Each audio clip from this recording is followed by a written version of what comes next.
Hi, everyone. Welcome. It's Wednesday. It is also the 26th day of August. We've got 5 days left in the month of August. How does that grab you?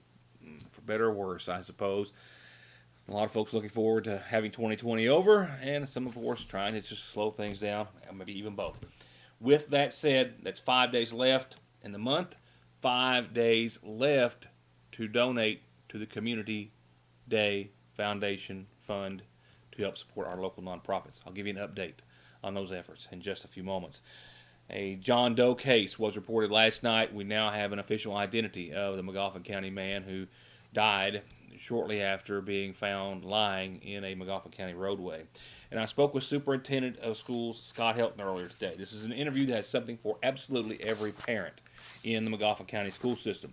We spoke of devices, how they are giving Chromebooks, loaning, if you will, Chromebooks to all Magoffin County students who need a device. We'll explain who will, what other devices will work. He'll clear up any confusion you may have about the devices. Also, how they're working to hopefully soon have internet access to every student in Magoffin County, specifically trying to make sure they get internet access to those who do not have it. By what means, he'll elaborate more. The summer feeding program was getting ready to change gears. There's going to be a week off of the program. He'll outline that for you and then talk about feeding our students throughout virtual learning. A host of other important news and information as well. So be sure and stay tuned for his interview in just a few seconds.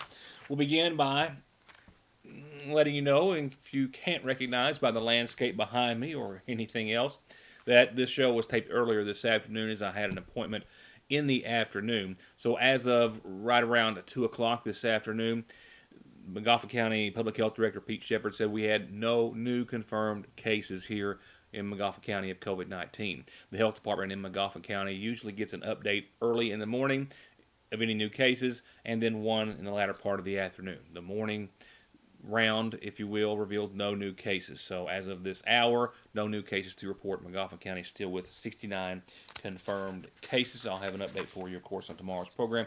There'll be a very not intense, but a very in-depth update in tomorrow's edition of the Sagersville Independent as well. So I got a check in the mail. You know, you get checks, you don't know where they come from. Are they real? Are they not? Are they a scam? Are they what? Well, a lot of folks are getting checks, small ones, this time around from the government, and this is not another round of stimulus that has not been passed as of yet. I think my check was about $6 and some odd cents, but many Americans, millions, are actually seeing in their bank account or getting a check in the mail a little extra money that they weren't expecting from the federal government. It is not a stimulus check. These are direct deposits and checks being made to individuals coming directly from the IRS. They average about $18. Some smaller, some more. Like I said, mine much smaller than the $18 even. They are quite simply, as I understand, interest payments. Of course, the tax year this year was askew because the deadline was pushed so far ahead because of COVID. And as a result, if you filed your tax return over the months from April the 15th to July the 15th, and either already got a refund or are expecting one, it's the interest on that. And mine was $6, which I'll put to good use somewhere, but a small check relatively for most everyone. But that's why you are getting those checks, to answer those questions. The governor, as we mentioned earlier this week, and now I've had a little more time to digest the details, did announce through his executive order efforts to help keep Kentuckians in their homes during the pandemic. The executive order that he referred to and announced earlier this week says that landlords have to give tenants 30 days notice when they are facing eviction, and that during that 30-day notice period, per that mandate or that executive order, both the tenant and the landlord have to come together and have a discussion and attempt to work out the matter. There are to be no penalties, there are to be no late fees or any type of an interest that can be charged by landlords to their tenants all the way through the end of this year for any late rent. And of course, the Healthy at Home Eviction Relief Fund, as it was announced, is going to come along with $15 million. That's reimbursement for landlords for missed rent payments, and also will allow to give advance payments for rent, so some tenants and renters will be able to stay in their homes. Those applications will be able or well, you can get them, I believe, online now, but you can submit those on September the 8th by going to kycovidlegalhelp.org, just to kind of let you know. On last night's program, very few details. As I was out of the office on Monday, it was then that EMS and law enforcement responded to the call of a man found lying lifeless in the middle of Gun Creek Road here in McGoffin County. We knew upon the initial update and report last evening that authorities had no formal identification nor any idea as to the identity of this man. However, after the show aired last night, I understand that some phone calls have been made. The family has reached out to authorities, and per Johnson County Coroner J.R. Frisbee, a formal identification has been made. While it is still unknown as to how he ended up in the middle of Gun Creek, unresponsive, on his own accord, or related to a vehicle traveling through, nevertheless, it has been determined that the man that they found lying in Gun Creek, unresponsive, was 37-year-old Matthew Moore of Salyersville. He was found unresponsive, I believe, by a resident nearby. He was, upon arrival of EMS, given several doses of Narcan, as well as en route to the Paulby Hall Medical Center.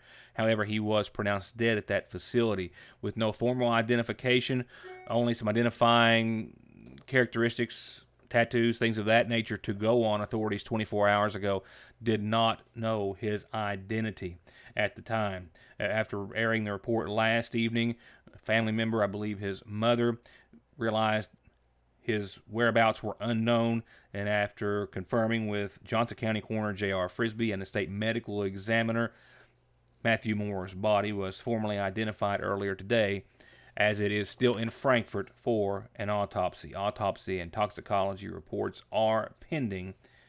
Right now, Coroner Frisbee asking for any information that may lead to the possible cause of death. If anyone saw Mr. Moore walking in the area, saw him in or around or exiting a vehicle in any form or fashion, please call local authorities or the Johnson County Coroner's Department. Again, autopsy results are pending. No funeral services have been made at this hour. I'll have an update as soon as there is one, and I'll be right back. Summer heat and no AC make for a miserable drive, but don't sweat it. Call Black Smoke Performance in Salyersville for inspection, diagnostics, and repair by qualified technicians with the latest technology and equipment. Don't suffer in the summer heat. Get your air conditioning fixed today at Black Smoke Performance.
Come to Parkway Pharmacy in Salyersville and get your prescriptions filled, your over-the-counter medications, and immune system boosters, all from the safety and comfort of your own vehicle, either in their drive-thru or with their new curbside service. You can also call ahead or just download the MyGNP app, that's Good Neighbor Pharmacy, and refill and manage your prescriptions right from your device, helping you and yours stay healthy and safe. Parkway Pharmacy in Salyersville, 349-4400. Connolly Tire in Staffordsville is now a proud partner of Rough Country for all of your suspension and lift kit applications. And you can always go to ConnollyTire.net to get the latest offers. Like right now, $100 when you buy a set of Mickey Thompsons, $100 on a set of Continentals, and many, many more summer deals, including $35 computer diagnostics. That's Connolly Tire in Staffordsville, 297-2424. Something for all parents in the McGoffin County school system in an interview that I'll have for you with our superintendent in just a few moments. Right now, a quick update on Community Day. 5 days is all that remains for you to donate. Businesses who customarily donate every year or sometimes, please take time to donate to the McGoffin County Community Day Foundation's website. It's there that those funds will be matched 2-to-1, and then 100% of which divided equally among our participating nonprofits. And here's where we are today, 5 days out, and still about 19 grand to go. Yes, if you go to the Bluegrass Community Foundation's website that they have set up, bgcf.givingfuel.com/community day, and I'll have a visual for you that in our ad in just a few moments. If you go there, this is the bar. This is where we are. Over $6,000 graciously donated. That is awesome. That is incredible. It is also very short of the goal. Remember, the Community Foundation, Mr. Scotty Patrick, matching up to $35,000 all the donations that come in. $2 for every dollar that is donated. $5 is the least you can donate, very small amount. If everyone could do that, wow, what a difference that would make. And of course, as much as you want, regardless of how much you donate, it is matched 2-to-1 by the McGoffin County Community Foundation and Mr. Scotty B. Patrick. $6,289.45, and that red has got a long way to go. Please, if you've been putting this off, kind of waiting, thinking in the back of your mind, yeah, I'll do that, get it done, do it now. 5 days left. That's all we've got. And as an extra incentive, of course, we still got our local groups who are having fundraisers and those monies to be turned in. And we know that, of course, the nonprofit organization that always participates in the Community Day Foundation or the Community Day event every year, that the one this year that brings in the most, they get $1,000 additional for them, and that's above and beyond any donations. So an extra incentive there to see those folks get out if they're out having fundraisers, raffles, whatever, help support them. All that money goes into the pot, all of it divided equally between our organizations, and they desperately need it this year more than ever. So please, if you haven't already, log on and donate today. The fields and the stands may be empty, and big events as we know them are just gone for 2020, but there is still a real need that's out there. McGoffin County Community Day needs your support. For the past 16 years, Community Day has been instrumental in helping our local nonprofits and civic groups raise the funds for all the good things they do for our community. And this year, instead of the traditional event, the 2020 McGoffin County Community Day fundraising activities are going to continue with an online fundraiser that's open until August the 31st. Where gifts can be made online at bgcf.givingfuel.com/community day to support our 18 local nonprofits who need your help now more than ever. All the money raised will be split equally between those groups, and most importantly, for every dollar you donate, the foundation will match it with $2 up to 35 grand. That means your gift of $20 becomes 60, or your gift of $100 becomes $300 to support those important programs and crucial services provided by our local nonprofits. So please go to bgcf.givingfuel.com/community day and donate today. Not a whole lot happening on tonight's community calendar, but a calendar nonetheless brought to you by McGoffin Farm Bureau and your local agent, Doug Green. Just a quick reminder, the McGoffin County Head Start program is offering virtual classes for this school year. You need to call the Head Start office to find out more about this new learning opportunity for your Head Start kids. 349-3488. And call me whenever you've got a calendar announcement for your church, group, club, organization, what have you, or for any birthdays or anniversaries you want me to pass along. We are always glad to do it. As always, nightly obituaries are brought to you by the McGoffin County Funeral Home, and tonight we have a reminder about services to be held this Saturday at 2 for 68-year-old Larry Dean Adams of Dry Bread, who passed away last Saturday. He's survived by his wife, Lou Adams, sons Marcus and Eric Adams, sister Kimberly Layfield, brothers Paul and Don Adams, and several grandchildren and a host of family and friends. Services will be this Saturday from the Sagersville Funeral Home. The family will welcome friends Saturday from noon until 2, which is, of course, right before services start at 2, in his honor.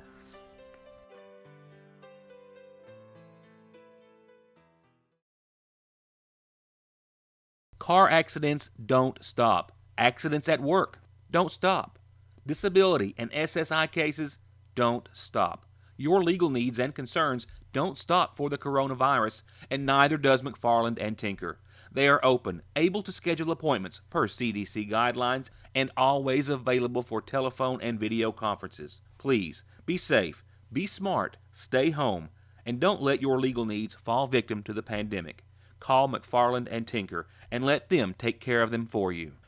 It's hard to describe the t-shirt lines and looks in right now at the seasonal shop, but I'm going to try. 2 of them are made right here in KY, Ridge and Holler, because, in Kentucky, you're always in one or the other, and both are always beautiful. Just check these designs out. The other is Yonder, and it's made in Pikeville, and it's just as cool and creative and all Kentucky. Definitely something there to appeal to everyone. And the ever-popular Turnrow brand, also at the seasonal shop for all fans of anything farming. And you can come into the shop and experience the magic of perfectly chilled drinks. For regular and slim cans, regular or even wine bottles, cups, and more. It's the Cadillac of koozies by Brewmate. All colors and styles in stock right now at Fraser's Prater Drugs seasonal shop.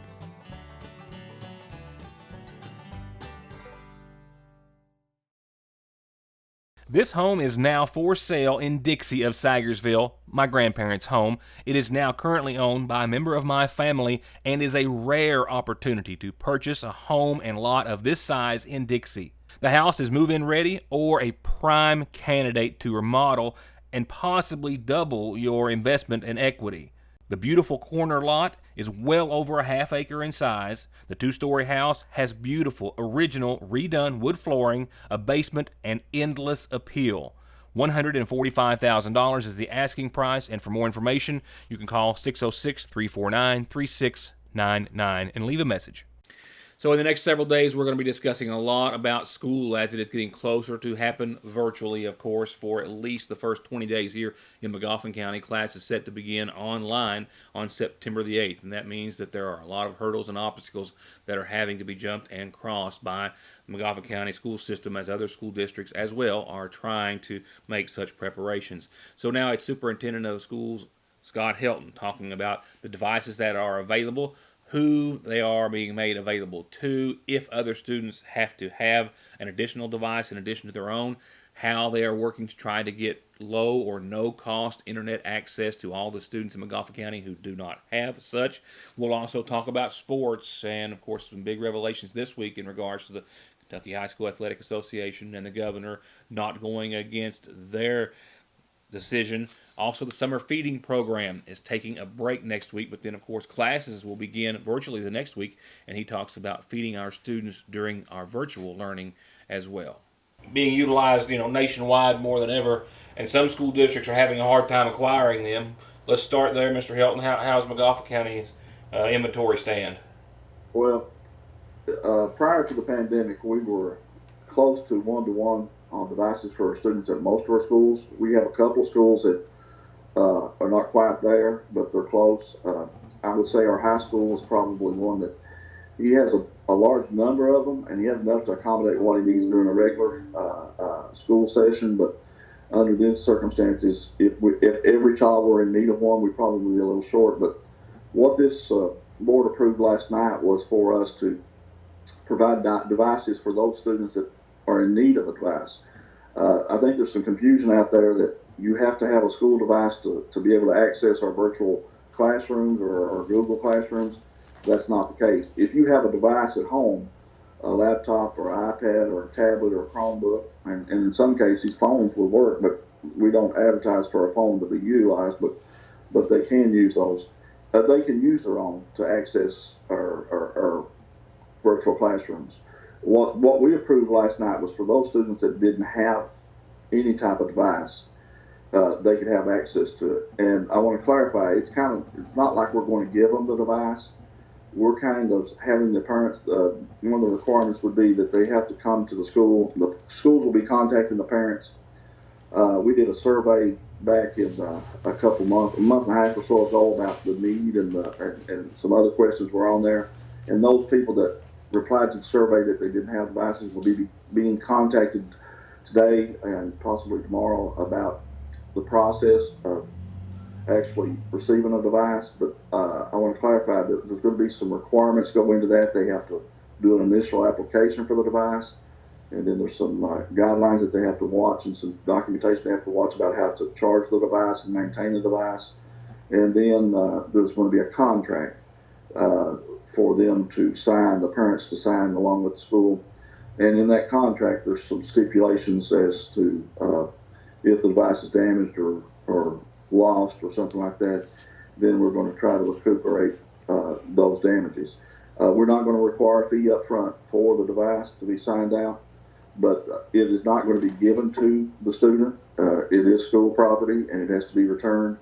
And the contract is just an agreement to make sure that we try to get our devices back as we turn them out. We are in the process. You mentioned about some of the other districts trying to purchase devices. We have, back since March, been on the process of ordering, and we have some on back order. They're telling us late fall and maybe first of the year before some of these devices come in. But I want to stress to the parents, if you have a device and it works fine, then there's no need for you to worry about coming into school, because you can get access or stuff from your device.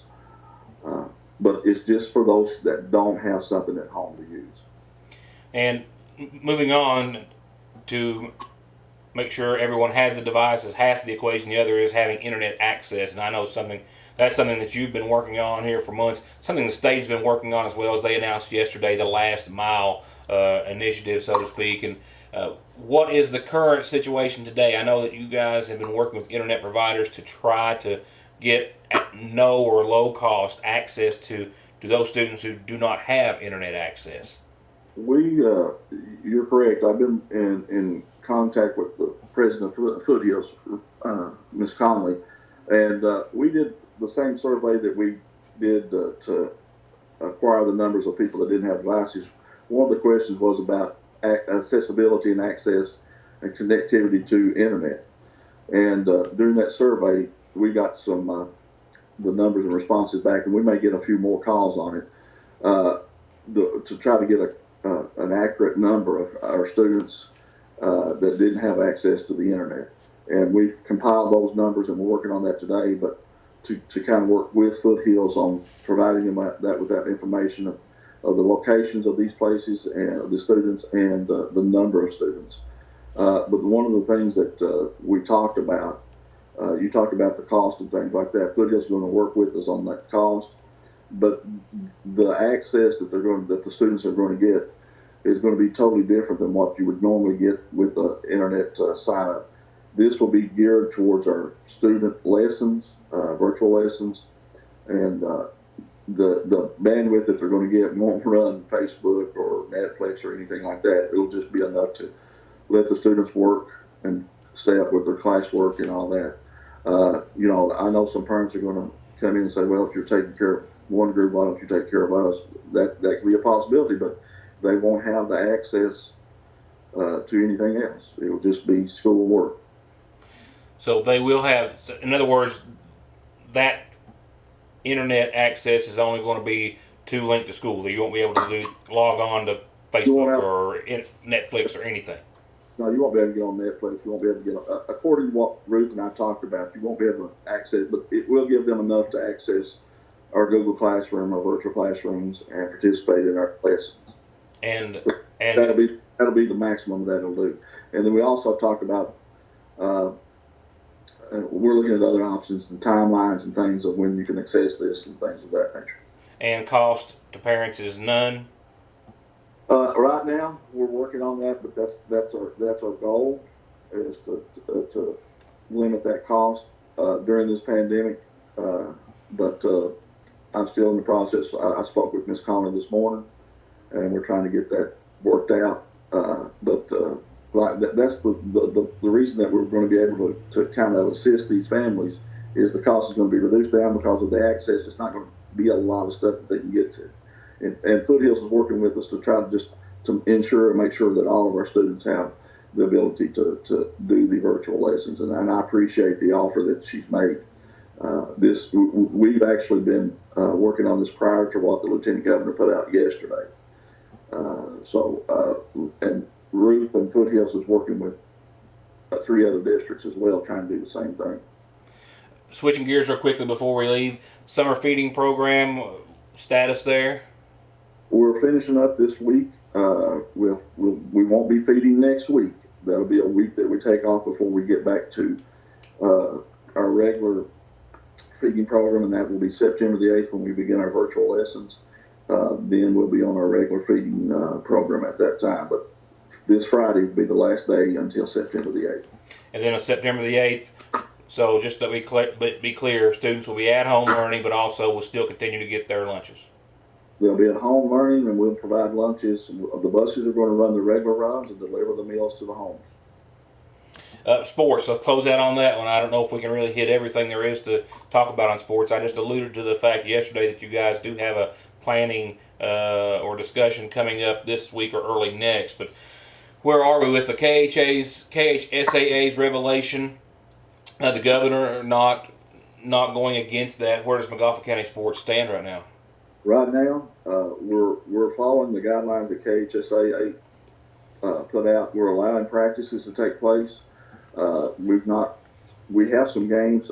We had to schedule those back in the summer for volleyball and football, and we have what sports it impacts us with right now. The fall sports would be our cheerleading, our football, and our volleyball and track and cross country. It also allows soccer, but we don't have soccer. But like I said, our games are not scheduled to start sometime in September, and we're going to have a working meeting on Monday to discuss athletics and sporting issues. But right now, we're following the guidelines that were put out. We're allowing practices. But if you notice, some of the districts that started practice, they've had some cases come up, and they're having to postpone their practice sessions for a 14-day period.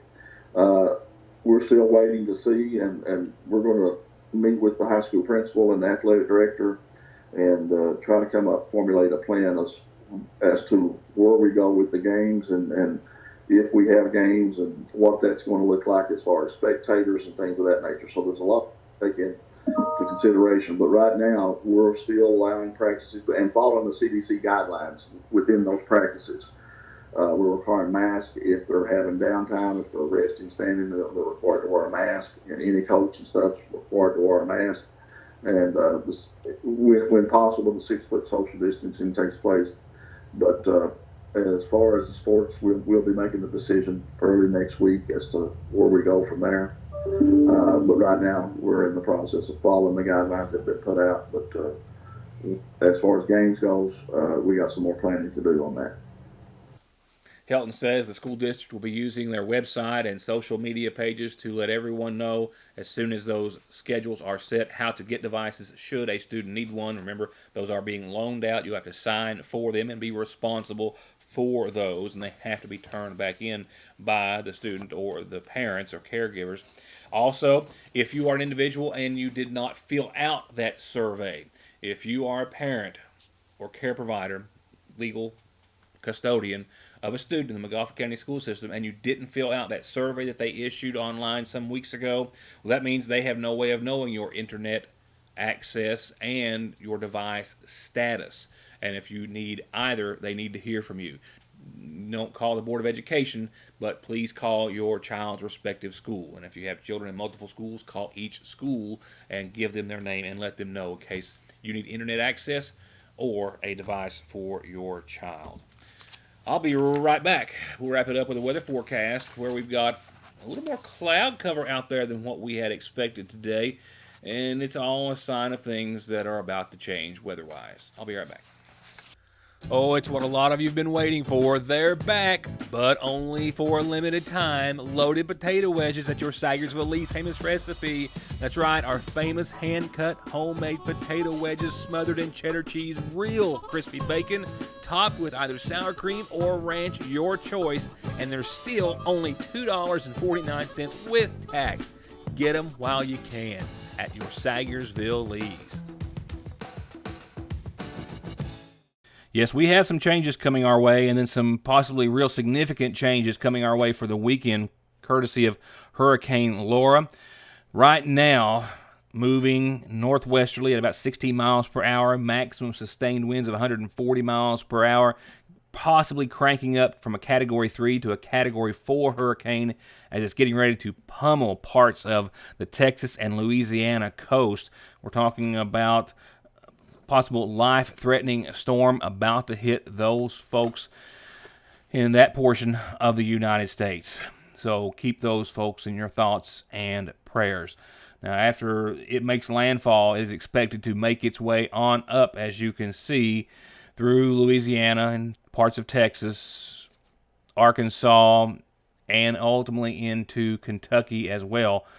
Pretty much covering all of Kentucky at one point as it continues its trek eastward from there on up the eastern seaboard. In doing so, we could see some significant rain out of this and conditions, all of which we'll know more about in 24 hours, but keep that in mind. By Saturday morning, right around, Friday night, Saturday morning, Kentucky and then eastern Kentucky will start to get in on what's left of Hurricane Laura. For tonight, though, we're going to see, the forecast calling for mostly clear skies. We've seen a few more clouds out there than mostly clear would equate to earlier this afternoon, but that's what we're expecting later on tonight, in a low of 67. Then mostly cloudy skies for your Thursday. Tomorrow is a day of change. We will see more clouds and shower chances roll back into the forecast to the tune of 40% in the afternoon, and then decreasing to about 20% tomorrow night. Daytime highs and lows tomorrow, 85 and 70. Again, mostly cloudy and a 40% chance of showers. By Friday, and certainly western Kentucky will start to get in on what's left of Hurricane Laura. We are expected to see continuing mostly cloudy skies, upper 80s again on your Friday, and about a 30% chance of showers and storms Friday night and into your Saturday. That's when the game changes, I think, for us. We'll see a 60% chance of some showers and storms on Friday night, and then a likelihood thereof into your Saturday as well. 80 on your Saturday, all that rain and cloud cover cooling us down. 80% chance of showers. Again, we'll know more about the trek of what's left of the hurricane 24 hours and, of course, 48 hours from now. But that's the forecast for the weekend. Check out the cooler air there behind it. 78, albeit mostly sunny, and a 20% chance of showers on your Sunday. And then we'll work our way back up to the low 80s and kind of hover there Monday, Tuesday, and Wednesday. 81 to 83 degrees, mostly to partly sunny, and a 20 to 30% chance of showers for the first half of next week. So keep all that in mind, and we'll keep you in tune to the changing conditions and what we might see for the weekend, and talk about it more tomorrow night. It's going to wrap it up for this Wednesday. If you haven't by then, when I see you next, we'll be going through just a little bit of what's in the Sagersville Independent. Pick yours up tomorrow if you can. We'll talk about that when I'm with you next, as well as a host of other news and information that you're only going to see here. Hope to see you then.